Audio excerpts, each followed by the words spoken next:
All right, but there's still good running back value to be found here. Some guys that are maybe being a little bit overlooked, but you want to come away with them in your drafts if possible.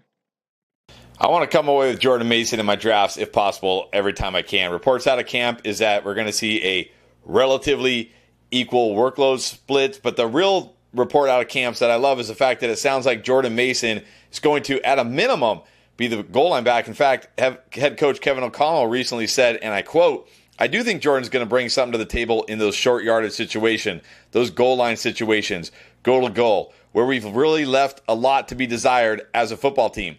And it makes sense because look at Aaron Jones last year inside the 5-yard line. He had 13 attempts for -2 yards and a lost fumble. Like, that is not getting it done by any means. And it's obvious why they brought Jordan Mason in, because it's like, we need to score touchdowns, not go backwards when we're at the goal line. Mason's a 223-pound running back, so he could certainly handle that goal line role, but I think Mason's role could be even bigger because you look at it last year, Mason ranked 5th in missed tackle rate, 2nd in after contact rate, and 2nd in explosive run rate.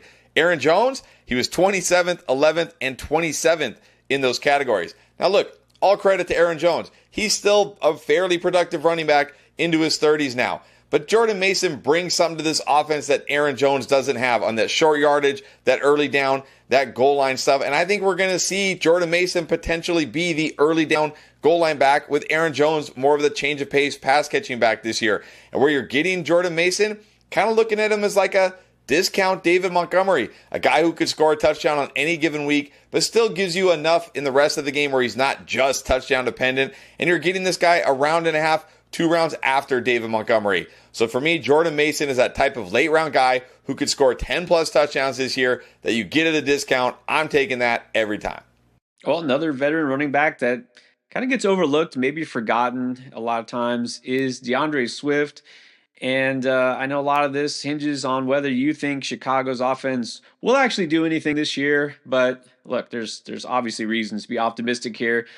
The coaching staff is gone, right? We all celebrated that. Get rid of all the old and in with the new. Ben Johnson, obviously an offensive mastermind.